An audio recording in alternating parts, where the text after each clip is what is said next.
tener una exposición sobre el seguimiento post cirugía bariátrica a cargo de Marianela Aguirre Ackerman. Marianela, la mayor parte de ustedes ya la conocen. Yo la conozco un poco más que ustedes porque es mi esposa, pero es un poco la líder de nuestro equipo en lo que es la formación del equipo de cirugía bariátrica y el seguimiento y estudio de los pacientes.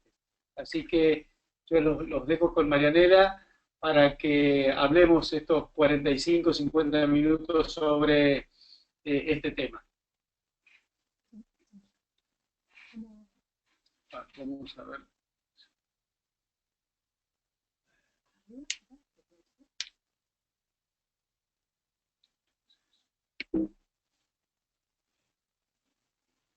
A ver. Eh,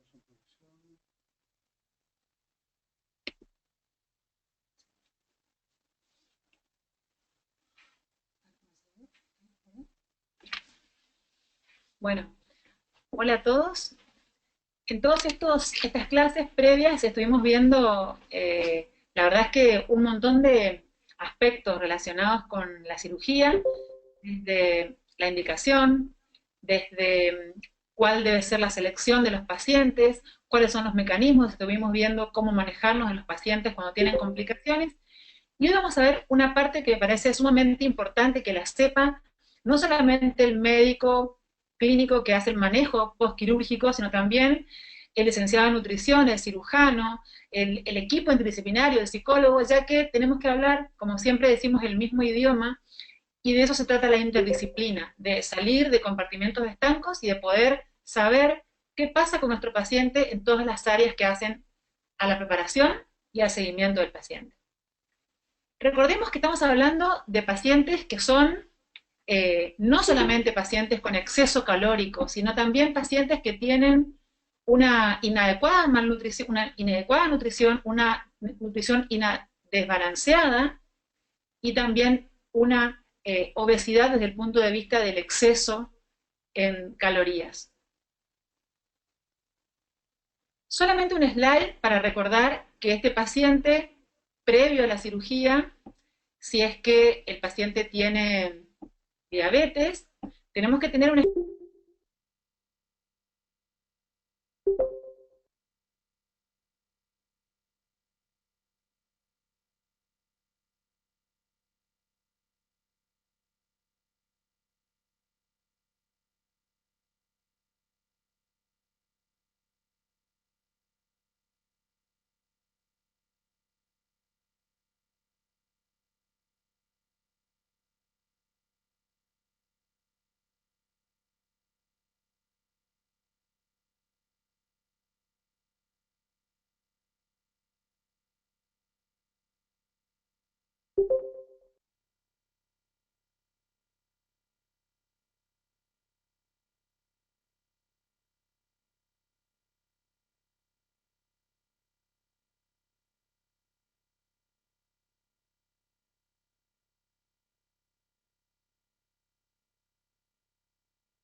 Hola, ¿me escuchan?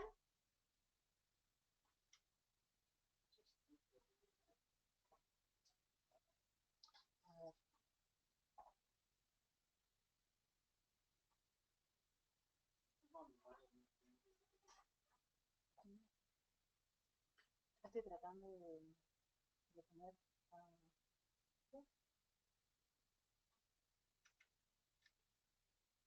¿Ahí me escuchan?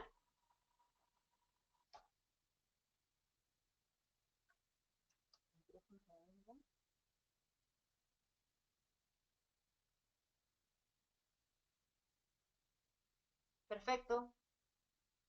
Bueno, estábamos hablando con respecto a qué pasa con los pacientes.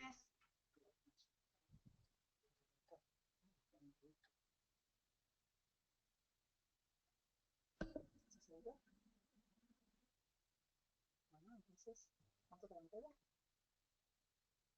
Sí.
Pedirle a Nico que te dé, que te dé la pantalla hermano.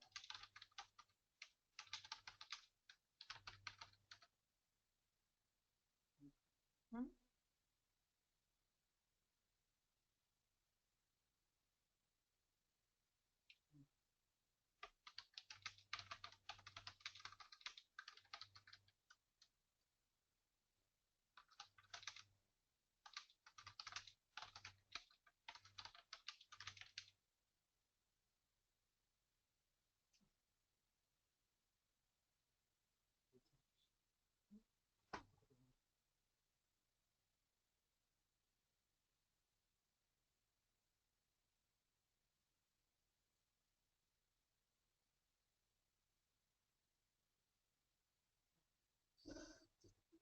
¿Hola?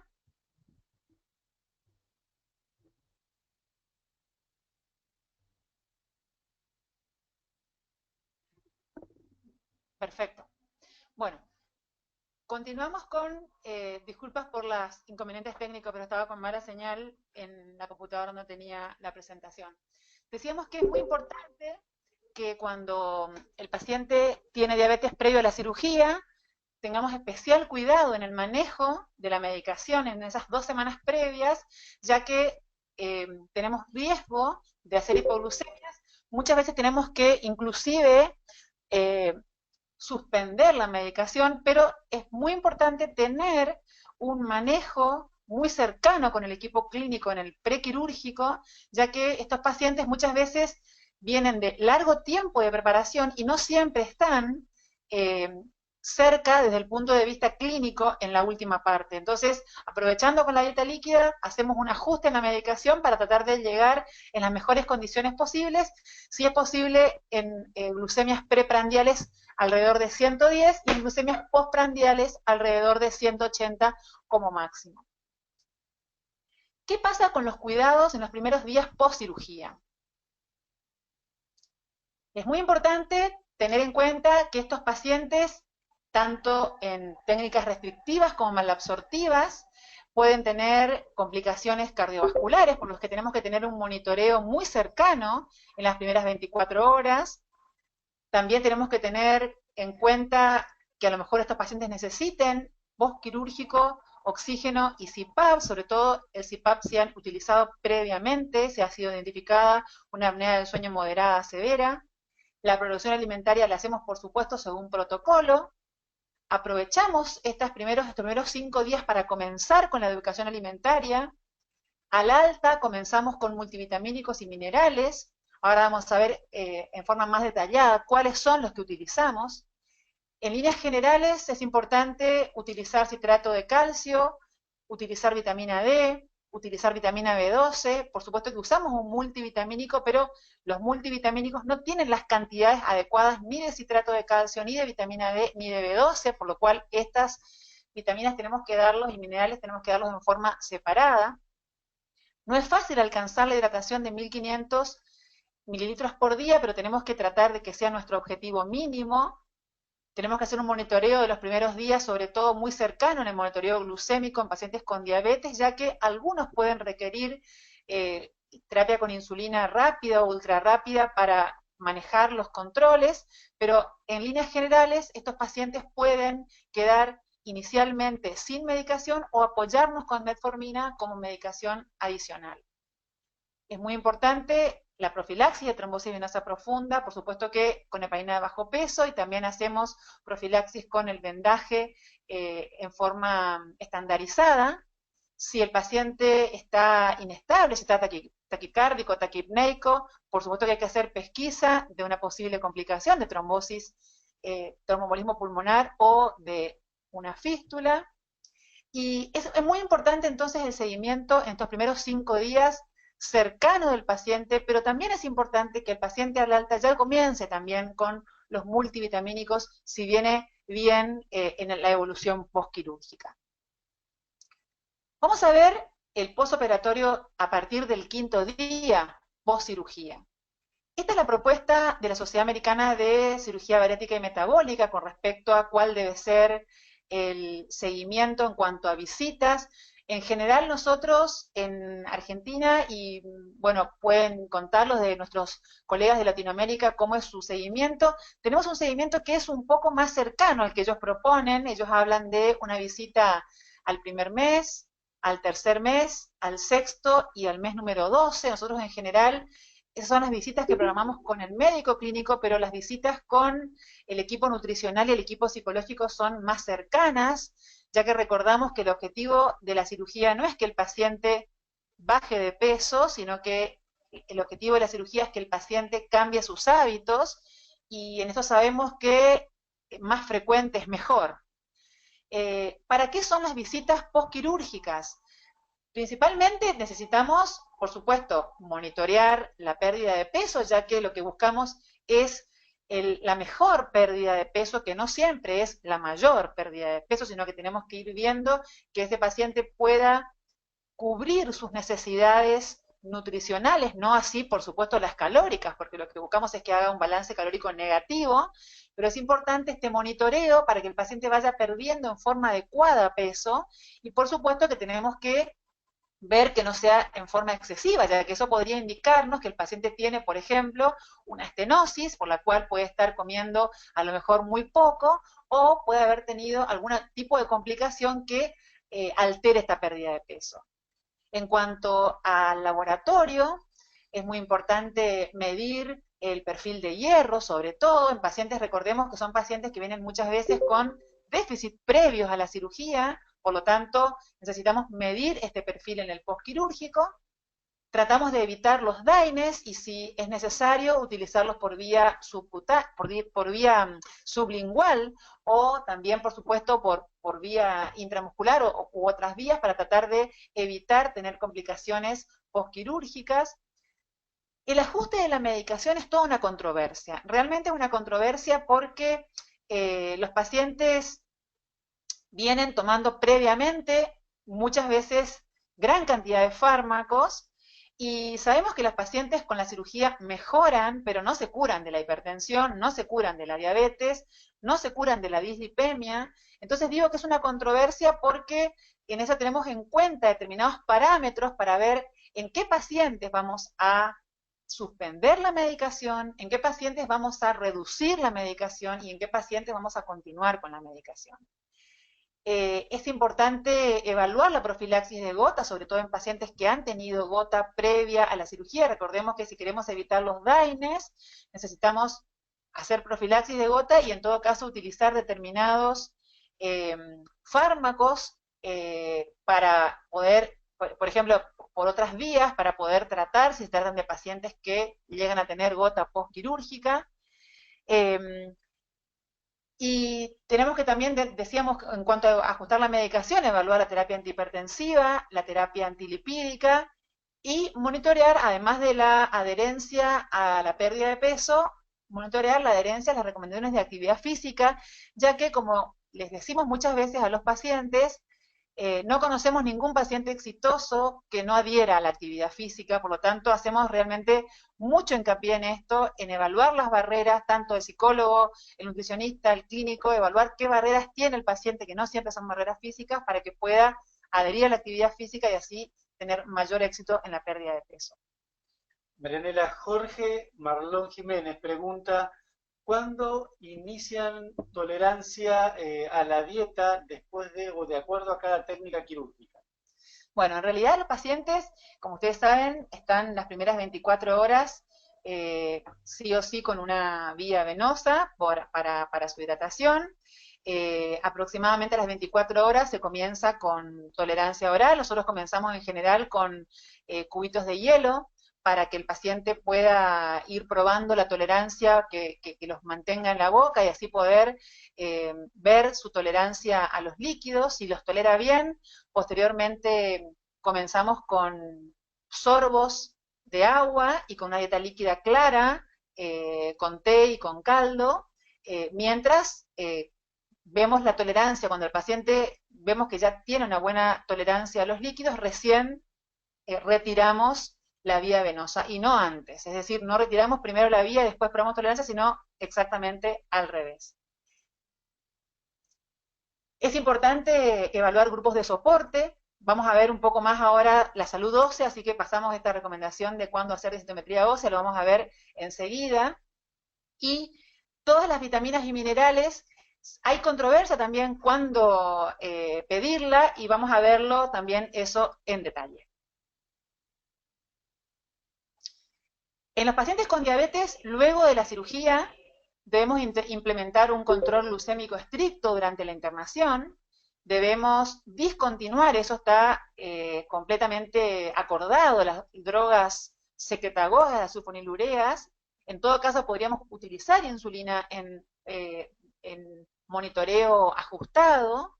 Si está en remisión, en general se recomienda retirar las drogas antidiabéticas, si bien hoy en día hablamos de el tratamiento quirúrgico más el tratamiento médico en pacientes con diabetes. Entonces, se está planteando hoy en día que dado que no es el 100% de pacientes el que en el postquirúrgico sostiene la remisión a largo plazo de su diabetes, podríamos plantear la combinación de un insulino sensibilizador maravilloso como la metformina, que tiene múltiples efectos positivos, aumenta la MP quinasa, tiene un perfil de seguridad muy importante, ya que en este caso podríamos considerar sostenerla. Pero, como les decía, esto es algo nuevo.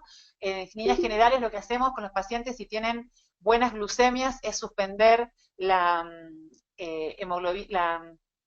medicación antidiabética, manejarlos con automonitoreo, y es muy importante tener en cuenta que sobre todo los primeros 5 años, los pacientes deben hacer los controles desde el punto de vista clínico que hacemos en todo paciente con diabetes, como ser fondo de ojo, evaluación de la función renal, evaluación de la función cardiovascular, evaluación de los pulsos periféricos, evaluación del pie, etcétera, en forma convencional los primeros 5 años, ya que estos pacientes tienen que ser manejados como diabéticos, como lo son, si bien están en remisión, pero eso es algo que tenemos que tener en cuenta, ya que muchas veces los pacientes, al tener glucemias normales, hemoglobinas glicosiladas muy buenas, se olvidan de esto y no todos los médicos lo tienen en cuenta.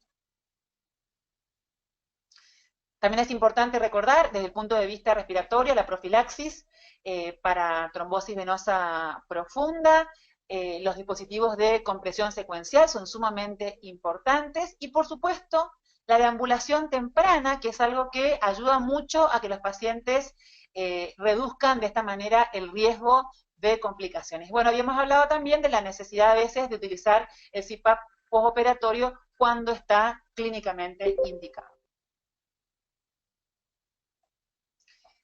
¿De qué depende la frecuencia de seguimiento? Bueno, nosotros quisiéramos tener pacientes que hagan seguimientos perfectos. Y la realidad es que en todos los equipos quirúrgicos que tenemos gran volumen de pacientes, y por supuesto que en la bibliografía, vemos que esto no siempre sucede. Hay muchas estrategias que tratamos de utilizar. Yo diría que una de las más exitosas es tratar de generar un vínculo con el paciente y el equipo, tratar que ya sea con nutrición, ya sea con psicología, sea con la parte clínica o con el equipo quirúrgico, el paciente tenga contacto, mantener contacto vía telefónica, vía mail, grupos de soporte, ya que de esta manera vamos a tener mucho más éxito, sea cual sea el procedimiento bariátrico realizado.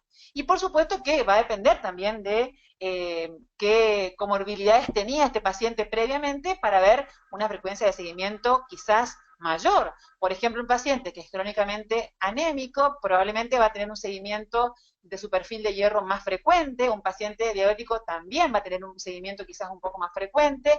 De esa forma vamos seleccionando a los pacientes para ver en quiénes necesitaríamos estar aún más cerca.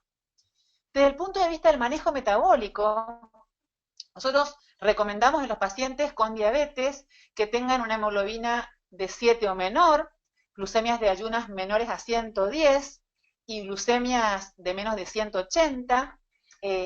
Se recomienda que tratemos las dislipemias según las guías ATP3, los fármacos, si los valores persisten por encima de los valores considerados target, deberíamos continuar con los fármacos, y en este caso vemos muchas veces diferentes combinaciones que podemos usar para poder lograr los resultados deseados. Es muy frecuente la presencia de esteatosis hepática previa a la cirugía.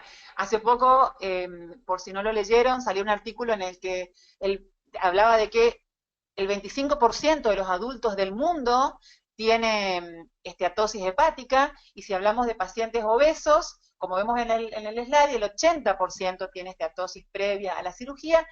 Y uno de los objetivos principales que tenemos cuando les indicamos el descenso de peso previo a la cirugía es justamente la disminución del tamaño hepático, la disminución del peso del hígado y de la esteatosis. Pero también sabemos que en el postquirúrgico este paciente, con el gran descenso de peso que va a tener, tiene en muchos trabajos publicados regresión incluso comprobada con biopsia hepática, de la esteatosis hepática y de la inflamación. Sin embargo, tenemos que también tener en cuenta que el paciente, si tiene un descenso de peso exageradamente rápido, puede tener aumento de enzimas hepáticas relacionado con este descenso tan importante, y tenemos que tener también en cuenta que puede haber otras causas por las cuales aumenten las enzimas hepáticas, como por ejemplo litiasis biliar, por ejemplo hepatitis, el consumo de alcohol, medicación, y eso tenemos que tenerlo en cuenta cuando hacemos el seguimiento del paciente, tener en cuenta por qué puede ser que aumente las enzimas hepáticas en el seguimiento. Debemos controlarlo, descartar cuáles son las causas por las cuales este paciente puede tener esta elevación y, por supuesto, controlar periódicamente hasta que el paciente normalice estos valores. Patricia pregunta, ¿con cuánto tiempo de antelación a la cirugía debería hacerse consulta o tratamiento psicológico de estos pacientes? Bueno, en el consenso argentino de cirugía bariátrica, que fue actualizado recientemente, decimos que una preparación previa a la cirugía no debería durar menos de 3 meses. El rol del psicólogo, además de evaluar la aptitud para la cirugía, tiene un gran rol desde el punto de vista de acompañar al paciente en esta transformación, en este cambio en sus conductas, y la verdad es que lograr la transformación, lograr el cambio, le lleva absolutamente toda la vida. Por lo tanto, si el paciente previamente a la cirugía descartamos que haya contraindicaciones, vemos que está apto para la cirugía, detectamos que el paciente tiene un adecuado compromiso con el tratamiento, evaluamos que no, digamos, tiene una idea mágica con respecto a su rol, entiende que su rol es un rol activo, que no es un rol pasivo, el paciente, digamos que podría ingresar perfectamente al programa quirúrgico, podría ser operado. En algunos casos tenemos más tiempo, porque son pacientes que por algún motivo tienen más tiempo de espera previo a la cirugía, y en ese caso aprovechamos porque el paciente muchas veces viene, a todos nos pasa, queriendo operarse mañana, y sabemos que clínicamente eso no es posible, pero cuando está en condiciones clínicas no siempre está en las mejores condiciones psicológicas, no siempre logramos que coincida todo. Entonces, yo creo que es muy importante, primero que nada, que el equipo lo jerarquice, tener profesionales en el equipo con experiencia de entrenamiento en la detección de pacientes en riesgo, pacientes que pueden llegar a tener riesgo de problemas determinados de salud mental postquirúrgica, y también, muy importante, en esos pacientes quizá, a lo mejor clínicamente pueden estar en condiciones, pero el equipo quirúrgico puede considerar que van a requerir mayor tiempo de preparación o mayor cantidad de sesiones. Con respecto a la salud ósea, hay varias publicaciones, una muy reciente de la Sociedad Española de Endocrinología, que enseguida vamos a ver. La Sociedad Americana de Cirugía Bariátrica y Metabólica dice que los pacientes que van a ser sometidos a una cirugía con un componente malabsortivo, como el bypass gástrico, o totalmente malabsortivas, como la derivación bilipancreática, deberíamos medir una densitometría basal y cada 2 años, en forma anual. Y que deberíamos considerar los bifosfonatos en pacientes con osteoporosis si tuvimos previamente la terapia adecuada con calcio y vitamina D. Y en esta evaluación deberíamos incluir la medición de la paratormona molécula intacta, del calcio, fósforo, vitamina D y también de la calciuria de 24 horas. Estas son las recomendaciones de la Sociedad Española de Endocrinología, publicadas recientemente, además de dar las dosis similares a las que vamos a ver enseguida con respecto a cuáles son los minerales que utilizamos. Hablan de medir el fósforo, ya que una hipofosfatemia puede verse secundaria al déficit de vitamina D. También consideran que tenemos que ver el tratamiento con bifosfonatos en pacientes con osteoporosis, y que si tenemos dudas de que se vaya a absorber adecuadamente por vía oral los bifosfonatos en pacientes con técnicas malabsortivas o mixtas, o que, como sabemos, son gastrolesivos y pueden producir esofagitis, estos fármacos, si pensamos que tenemos riesgo de producir ulceración en boca anastomótica, podemos utilizar fármacos endovenosos como el ácido solendrónico o el ivandronato cada 3 meses. El ácido solendrónico se usa por vía subcutánea una vez al año, y el ivandronato por vía endovenosa 3 miligramos cada 3 meses. Y si consideramos que no hay riesgo de ulceración en boca anastomótica, recomendamos la vía oral, alendronato, risedronato, que puede ser semanal o mensual, o ivandronato en forma mensual. Esto en pacientes en los que hayamos encontrado osteoporosis postquirúrgica. Jorge pregunta, ¿cuál sería la técnica de elección según tu criterio ante un síndrome metabólico? Si el paciente tiene un síndrome metabólico y no tiene diagnosticado, pero, digamos, en forma fehaciente diabetes, el paciente podría hacerse en realidad cualquier técnica. Si el paciente tiene desde el punto de, porque resulta que cuando nosotros hablamos de diabetes, hablemos de diabetes 2, cuando hablamos de diabetes 2, hablamos de pacientes que tienen fenotípicamente la misma enfermedad, pero que genotípicamente tienen una gran diversidad de combinaciones genéticas que hacen que su evolución sea diferente, que su respuesta a los fármacos sea diferente, que su respuesta a la cirugía sea diferente. Entonces, es como que tratamos nosotros de meter en la misma bolsa a todos, medirlos con la glucemia, la hemoglobina glicosilada, y en realidad vemos la heterogeneidad enorme que tenemos en nuestros pacientes, que muchas veces están tratados previamente con drogas orales y a lo mejor en un tiempo más necesitan drogas nuevamente en el postquirúrgico, y pacientes que a lo mejor previamente estaban con requerimiento insulínico y a lo mejor tienen una gran recuperación postquirúrgica. Entonces, si bien nos guiamos por parámetros que vamos a ver enseguida, en pacientes con diabetes está claro que tenemos que tratar de usar la técnica más efectiva, que es el bypass gástrico.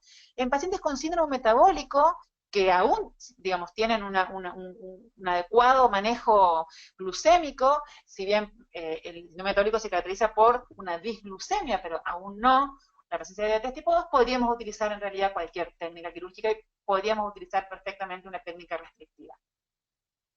Con respecto a el seguimiento cardiovascular de los pacientes, decíamos que hay controversia con el uso de los fármacos, sabemos que la hipertensión se mejora, pero no se resuelve en todos los pacientes. Cuando los pacientes tenían previo a la cirugía hipertensión severa definida por el uso de 3 fármacos para el control adecuado de la hipertensión, en general son pacientes que es difícil que queden sin fármacos en el postquirúrgico, y es importante mantener el seguimiento de los pacientes con respecto a la medición de la presión arterial, ya que, como les decía, es muy común que los pacientes suspendan, porque, claro, muchas veces ellos están habituados a tener valores elevados de tensión arterial, y cuando comienzan a tener valores más normales, a veces tienen como una sensación de que la presión en realidad está baja, cuando en realidad está normal. Entonces es importante que hagan una medición seriada, explicarles cómo tienen que hacer la medición en su casa, cómo tienen que anotarla y traerla al seguimiento para decidir de esa manera si sostener, si bajar la dosis o si continuar. En pacientes que previamente han tenido enfermedad coronaria, sostenemos el manejo de los lípidos con estatinas, y en pacientes que han tenido previamente dislipemia pero sin enfermedad coronaria, podemos suspender la medicación antilipídica y evaluar la necesidad de acuerdo a los valores en el seguimiento. Sabemos que definimos remisión de diabetes hasta ahora, estas son las definiciones que siguen vigentes, por una glucemia dentro del rango de la no diabetes, que sería menos de 126 y hemoglobina menos de 6.5, ahí hablamos de remisión parcial. Si esta remisión es por un año sin tomar fármacos, si el paciente vuelve a lo normal, es decir, glucemia menos de 100, hemoglobina menos de 6, por un año sin fármacos hablamos de remisión completa, y decimos que es prolongada si esta remisión es completa y dura al menos 5 años. Sabemos que en la diabetes el tratamiento médico dista de ser ideal. Estos son datos del primer mundo, donde vemos que el 50% de los adultos diabéticos en Estados Unidos logra tener una hemoglobina glicosilada de 7%, aún con todo el arsenal terapéutico del que disponen, y que si logramos mejorar la hemoglobina glicosilada y logramos normalizar la presión arterial menos de 140/90 y logramos tener un LDL colesterol menos de 100, estamos hablando solo del 18% de los pacientes con obesidad y diabetes en Estados Unidos. Quiere decir que el tratamiento médico en este momento es un tratamiento que tiene mucha tecnología, mucha evolución, pero que el 80% de los pacientes no están logrando los objetivos terapéuticos para reducir el riesgo de complicaciones a largo plazo con tratamiento convencional en la diabetes. ¿Qué pasa en el largo plazo con los diabéticos? Esta es la cohorte del SOS, el estudio que ustedes lo vieron muchas veces a lo largo del curso, un estudio controlado, pero no randomizado. En la cohorte de diabéticos son 600 pacientes, de los cuales la mitad se hizo cirugía y la mitad control. Fíjense la remisión a los 2 años del 72%, pero cómo esta remisión fue bajando en el grupo quirúrgico que está en azul, y a los 15 años solo el 30.4% entraba dentro de la categoría de remisión. Pero a pesar de la declinación en la remisión, permaneció la reducción significativa en eventos macrovasculares. Y en esto recordemos a LUCA-PDS, el trabajo más importante en seguimiento de pacientes con diabetes tipo 2, que mostró el efecto legado que tiene el tener las glucemias y las hemoglobinas glicosiladas en buen rango durante más tiempo. Quiere decir que lo que en realidad buscamos en los pacientes con diabetes, que es reducir la tasa de infarto, reducir la tasa de accidente cerebrovascular, en realidad lo logramos a pesar de que los valores, recordemos que la tasa, cuando hablamos de remisión hablamos de valores realmente bajos para decir que el paciente está en remisión, logramos tener en realidad muy buenos resultados a pesar de que desde el punto de vista concreto de la nomenclatura, digamos que solo el 30% de los pacientes en el SOS con diabetes logró remisión a los 15 años.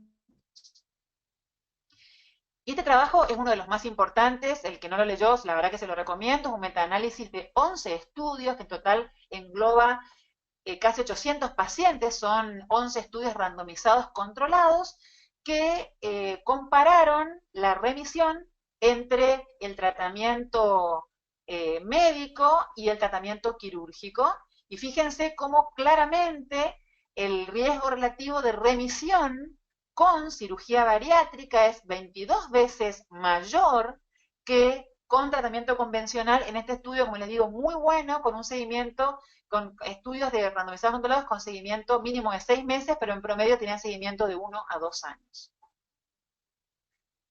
Este trabajo también es muy interesante porque decimos, ¿qué pasa en el largo plazo? ¿Qué pasa en el largo plazo con los pacientes diabéticos que se hacen una manga y con los que se hacen un bypass?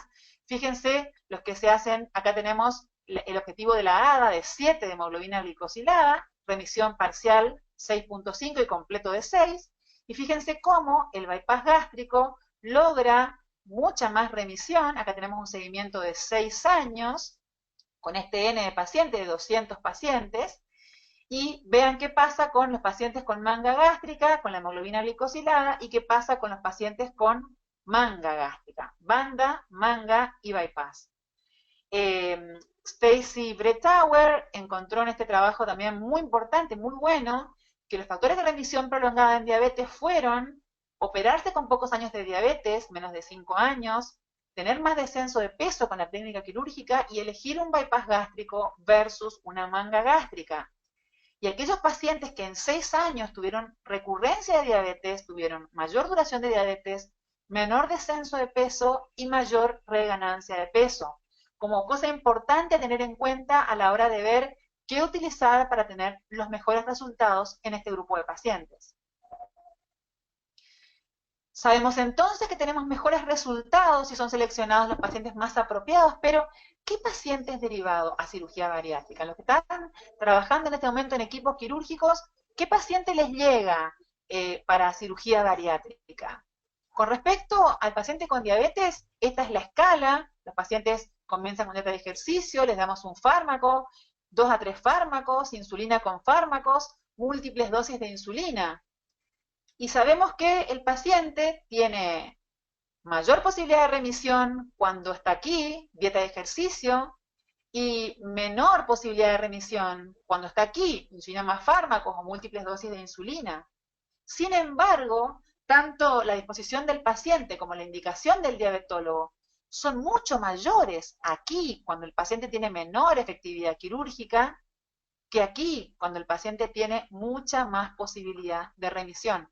Y esto es lo que vemos en todos los equipos y es lo que tratamos de mejorar, tratamos de que el paciente llegue antes, que llegue cuando tiene un diagnóstico reciente de diabetes, cuando tiene un fármaco, cuando tiene 2 a 3 fármacos. Sabemos que aquí el paciente está en mejores condiciones de poder tener mejor reserva pancreática y mejor remisión en el largo plazo. Jorge pregunta, ¿cuál sería la indicación quirúrgica hoy en diabetes mellitus? Nosotros, en el Consenso Argentino de Cirugía Metabólica, que publicamos recientemente, decimos que el paciente con diabetes 2, además de tener menos, digamos, nosotros pusimos en el consenso más de 2 años de diagnóstico. En algunos consensos se habla de entre 2 a 10 años, es decir, menos de 10 años. Sin embargo, lo que nosotros pusimos es que tiene que tener al menos 2 años de diagnóstico y que tiene que haber tenido fracaso al tratamiento con medicación convencional, es decir, no haber alcanzado los targets habituales de control, que en general hablamos de hemoglobina glicosilada de 7. En el consenso pusimos que ese paciente tenía más de 2 años de diabetes y tenía una hemoglobina glicosilada de 8 o más, que hablamos de mal control metabólico, y un índice de masa corporal mayor a 30, además de, pusimos criterios mayores y menores desde el punto de vista de tensión arterial, desde el punto de vista de la presencia de apnea del sueño, de la presencia de hígado graso, de la presencia de alteraciones lipídicas, para que ese paciente sea un paciente que se beneficie con la cirugía metabólica. Este paciente sería un paciente candidato a cirugía.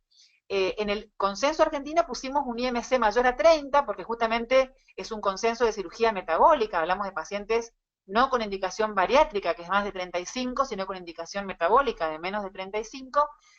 Sin embargo, también sabemos que tenemos pacientes que a lo mejor tienen un adecuado control metabólico y que igualmente consultan por la cirugía porque en realidad tienen un adecuado control metabólico porque están tomando grandes dosis de medicación y bueno, buscan la posibilidad de lograr esta remisión de la enfermedad y al mismo tiempo de lograr la mejoría en las comorbilidades cardiometabólicas que vemos claramente sucede con los pacientes en el seguimiento quirúrgico. Sin embargo, desde el punto de vista de la indicación actual, decimos que un paciente que esté tratado y que tenga un control inadecuado y que tenga más de 2 años de enfermedad es un candidato a el tratamiento quirúrgico. Sabemos entonces que el tratamiento quirúrgico es superior al tratamiento médico en control metabólico, también en complicaciones micro y macrovasculares, y que la cirugía no debería ser el último recurso. Sabemos que pacientes que están tratados con fármacos orales, que tienen menos de 5 años de enfermedad, que son jóvenes y que tienen buena reserva pancreática definida por, como lo hemos visto en clases previas, un valor de péptido C de al menos 1 nanogramo por decilitro. Estamos hablando de pacientes que tienen mucha más posibilidad de remisión. En este momento, si ustedes conocen las guías NICE de Inglaterra, acaban de publicarse las nuevas guías, donde en pacientes con diabetes ponen como un parámetro importante tener menos de 10 años de enfermedad, sin poner específicamente un nivel específico de hemoglobina glicosilada previa a la cirugía. Y yo creo que en este sentido, en mi opinión, como les decía recién, hablamos de enfermedades tan distintas dentro del globo de la diabetes en las que, a la que la definimos por una determinada glucemia o una determinada hemoglobina glicosilada, que tenemos a veces pacientes con pocos años de enfermedad y que a lo mejor están con una evolución muy desfavorable y otros pacientes con más años de enfermedad y que a lo mejor tienen una reserva pancreática adecuada, porque como les decía, son pacientes, una población muy heterogénea de pacientes definida por la misma glucemia o hemoglobina glicosilada, por lo que yo creo, me gusta más el criterio que utilizamos en Argentina, en nuestro consenso, donde pusimos un límite mínimo de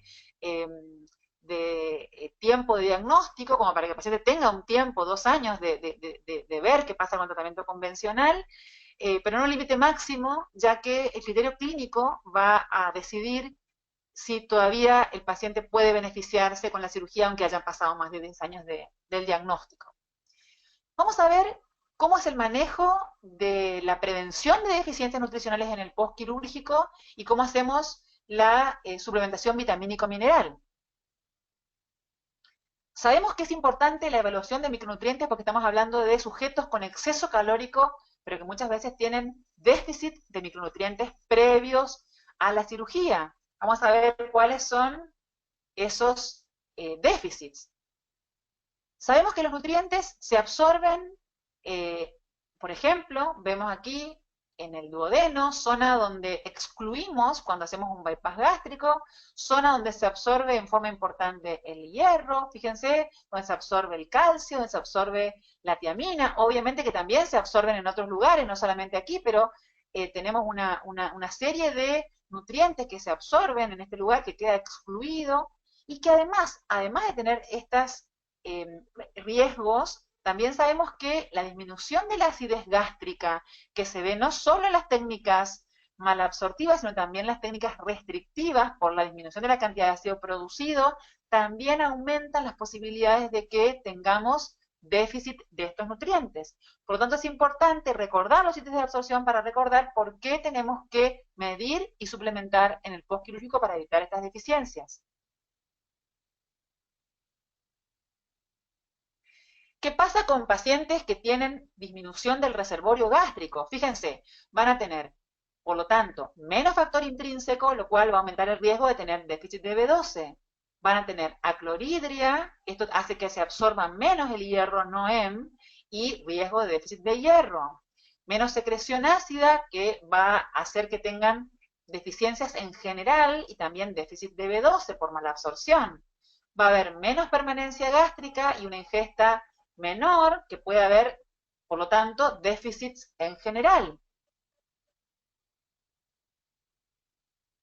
¿Qué pasa cuando excluimos el duodeno? Tenemos el riesgo de disminuir la absorción de todos los nutrientes que se absorben preferentemente en el duodeno: hierro, zinc, cobre, calcio, selenio, vitaminas liposolubles, biotina. Y también recordemos que va a haber una mala absorción porque no va a haber contacto con las sales biliares y pancreáticas que van a estar pasando por otro lugar y no van a tomar contacto con el alimento. Por lo tanto, puede haber riesgo de déficit en general y también de riesgo de déficit de vitamina D. ¿Hay diferencias según el tipo de cirugía? Eh, los trabajos muestran que tenemos algún riesgo adicional, sobre todo déficit de proteínas, déficit de hierro, con procedimientos malabsortivos, y en los trabajos la deficiencia de la vitamina B6 fue más frecuente en pacientes con manga en un trabajo en una comparación a un año con bypass.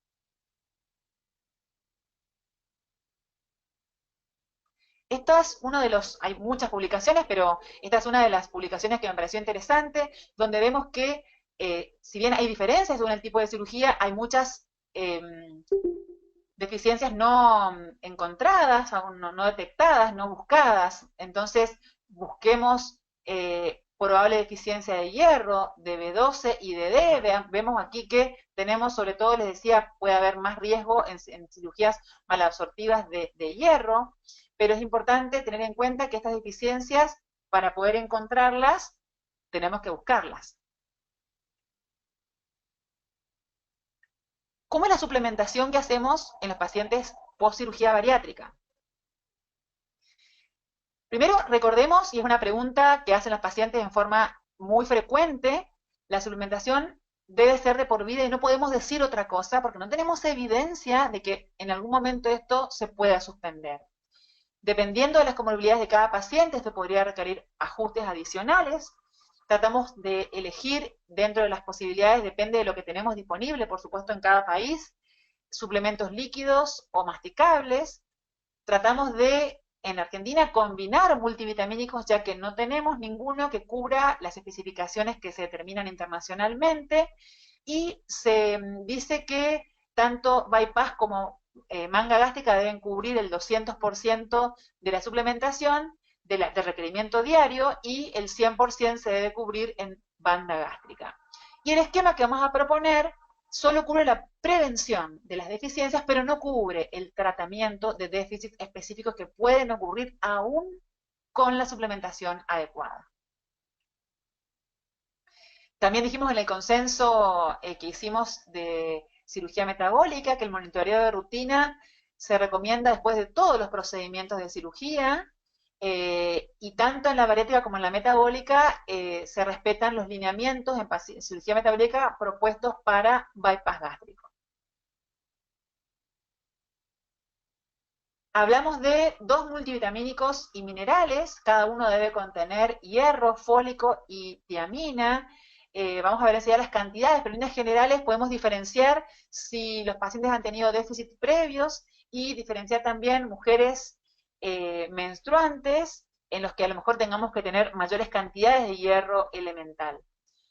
Las cantidades de calcio entre 1200 y 1500 miligramos por día, siempre recordemos que son dosis divididas, es uno de los minerales que más nos cuesta que los pacientes utilicen en forma dosis apropiada, ya que es un suplemento que puede ser no tan bien tolerado, recordemos que el carbonato es mejor tolerado que el citrato, y además muchas veces les produce constipación en pacientes que les cuesta tomar líquido, por lo tanto uno tiene que ser muy enfático desde el punto de vista de ver la forma de tomarlo, de cómo lo pueden, qué suplemento utilizar para que el paciente tenga un poco más de adherencia y por supuesto siempre monitorear la adherencia en el seguimiento.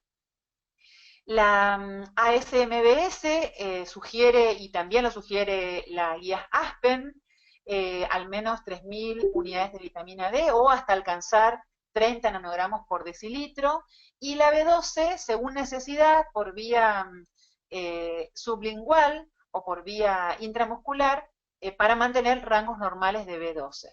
Y un hierro total, decíamos que alrededor de 45 miligramos, pero podríamos llegar a necesitar hasta 100 miligramos en mujeres menstruantes, y en mujeres que tienen déficit de hierro, les recomendamos entre 150 y 200 miligramos de hierro elemental. Entonces decimos que les damos 2 multivitamínicos al día que contengan entre 1200 y 1500 miligramos al día de citrato. Estas son las recomendaciones de vitamina D entre 1000 y 2000 que figuran en las guías Aspen. Sin embargo, hablan de esta suplementación de vitamina D, recién veíamos 3000, pero dicen que esta suplementación es cuando el paciente ha logrado un nivel normal de vitamina D, es decir, las cantidades que necesitemos hasta 3000 unidades en pacientes que están con menos del valor de 30 nanogramos, que es lo que consideramos normal, de vitamina D en sangre, y cuando ya alcanza esos niveles podemos estar en 1000 a 2000 unidades por día. Recordemos que la vitamina D viene junto con el calcio y viene en valores de 400 unidades de vitamina D por cada comprimido de citrato de calcio. La B12 la podemos dar tanto vía oral, sublingual como intramuscular. En general se recomienda, dado la dificultad en la absorción por el déficit de factor intrínseco en pacientes que tienen técnicas malabsortivas, la vía sublingual o la vía intramuscular. Si es por vía sublingual, se pueden usar 500 microgramos por día o 300 microgramos, 350 microgramos, que es como viene comprimido, 2 o 3 veces por semana en vía sublingual. Y si es por vía intramuscular, se puede utilizar según los protocolos, algunos dan mensual y otros cada 3 o 6 meses.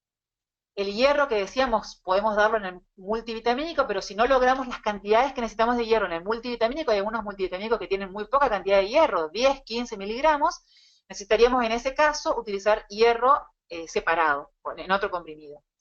Las cantidades de vitaminas liposolubles en general se cubren con los multivitamínicos, también la tiamina, también el zinc, la biotina, el cobre, en general estos 2 miligramos de cobre, los 400 de fólico se cubren con los polivitamínicos en forma muy sencilla.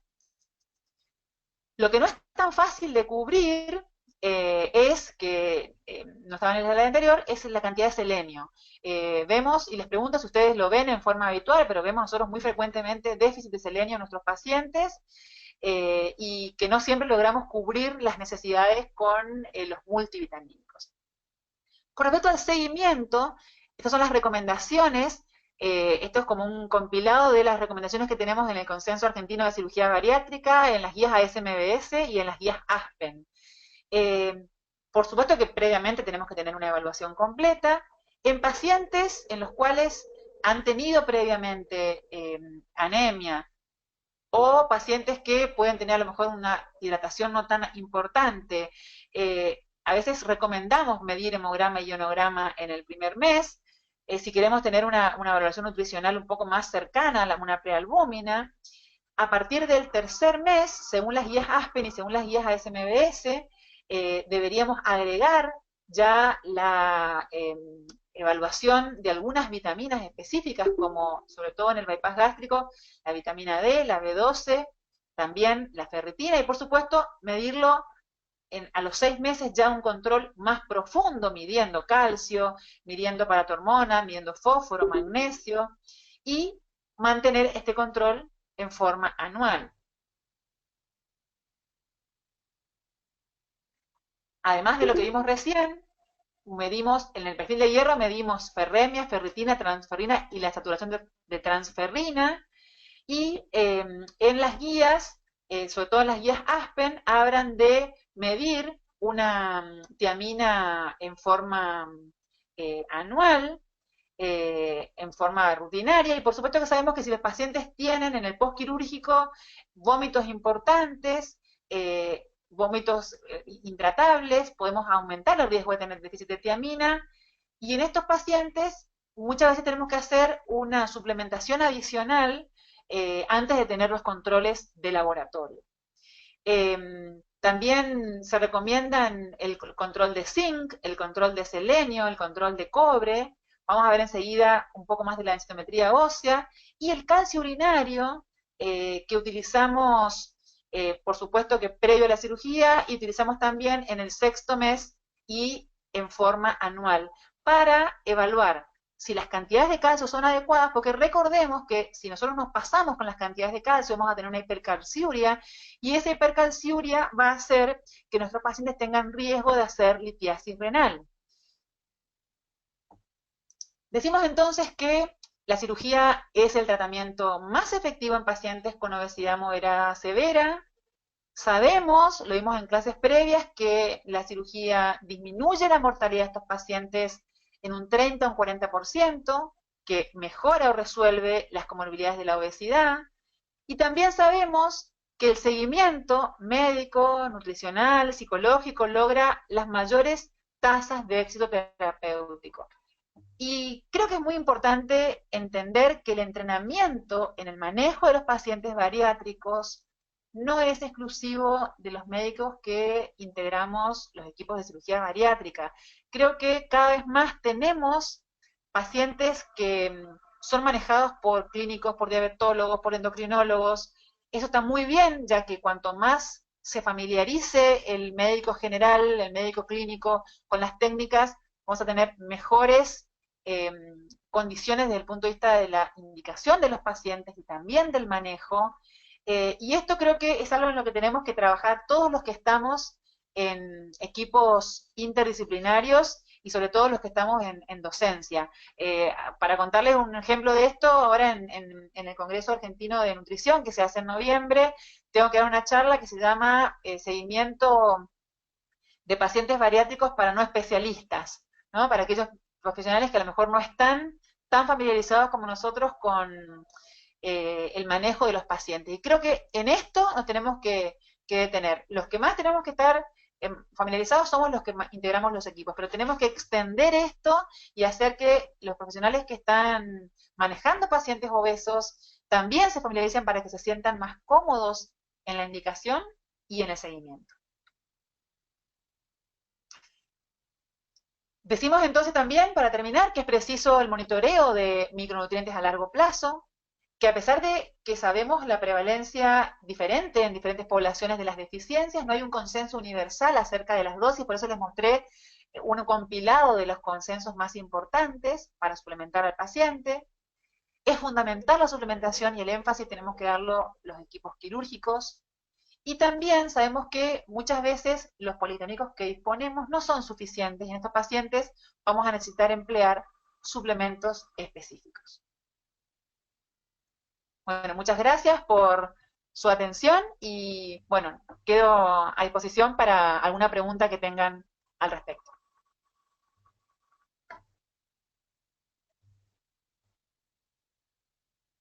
Si tienen alguna pregunta o alguna duda o algo que quieran agregar a la charla que dio Marianela, estamos a disposición. Veo que hay digamos, algunas felicitaciones por la disertación y por el resumen de la extensa información que hay al respecto. Así que, bueno, eh, gracias Marianela por participar en YouLearning. YouLearning es más una plataforma quirúrgica, pero la cirugía bariátrica nos ha demostrado que el trabajo interdisciplinario mejora los resultados y ha hecho que hayamos trabajado en forma interdisciplinaria en más de los últimos 15 años y estamos felices y realmente muy agradecidos de la oportunidad de poder trabajar en conjunto con médicos clínicos, nutricionistas, psicólogos, psiquiatras y tantos otros que trabajan en nuestros equipos. Eh, ¿Alguno de ustedes tienen alguna pregunta? Marianela, ¿algunas otras palabras? Sí, yo creo que para terminar, me parece sumamente importante que cada vez haya más profesionales no quirúrgicos, no cirujanos, involucrados en el manejo de estos pacientes. Creo que es importante que obviamente los cirujanos se capaciten y que estén familiarizados con el aspecto clínico, pero creo que el principal desafío que tenemos por delante es que es muy bajo el porcentaje de pacientes que tienen indicación quirúrgica que llegan a la cirugía. Eso es en el mundo. Y creo que la estrategia que tenemos que tratar de consensuar los que estamos trabajando en equipos quirúrgicos es que cada vez haya más pacientes que se puedan operar, que puedan acceder a, que, obviamente, pacientes con indicación quirúrgica. Y en esto creo que más que contagiar cirujanos necesitamos contagiar clínicos, endocrinólogos, diabetólogos, y a eso los aliento a todos los que están en el curso y a todos los que se van formando y que pueden ser perfectamente transmisores de estos mensajes para que deje de ser un temor el hecho de manejar un paciente bariátrico, ya que los trabajos que hablan de por qué hay barreras en el manejo de los pacientes bariátricos, barreras en la indicación, dicen que una de las principales barreras justamente es que el paciente, que el profesional que no está formado en cirugía bariátrica, profesional clínico, diabetólogo, nutricionista, no se siente cómodo, no se siente seguro cuando desconoce el manejo de estos pacientes. O sea que creo que es fundamental aportar en este sentido. Perfecto, la verdad que coincido completamente en que es muy necesaria la formación de profesionales que estén aledaños a los cirujanos.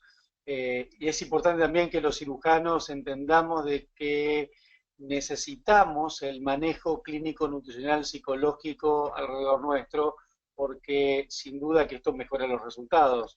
Es fundamental que nosotros nos comportemos como no como jefes de equipo, sino como parte de un equipo, tomando las recomendaciones que el resto del equipo también hace sobre nuestros pacientes.